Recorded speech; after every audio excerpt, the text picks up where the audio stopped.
Walker Manufacturing. Okay, and what is your role there? I'm the plant manager. Okay, and what do you, like, what type of products do you sell? We do anything from fabrication, stamping, and all the way up to roll forming. Okay, cool. So how did you hear about Tower? We use you guys through our company for lubrication. Okay, so you do. Yes. So, like, what's your favorite product? Favorite product? Yeah, that we have. Like, what do you like to use?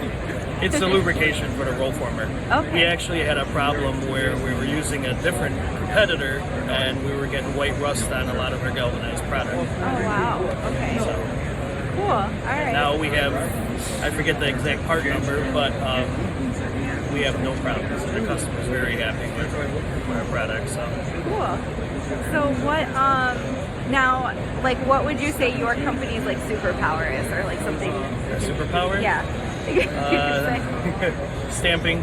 Stamping. Yeah, the stamping department. We do like 42 parts for Toyota for the minivan for Sienna. Wow. And what do you say, like, using our products? Like, what would you say our superpower is? Like, that you think we do well? Definitely keeping our parts from having the white rust and keeping everything lubricated and extra die life on our tooling. Okay, cool. Okay. Very easy to use too. So we have the mixer right at the barrel. So it's very easy. Awesome. Okay, well, thank you. That's all the questions I have. But Okay, thank you. Thanks for doing this.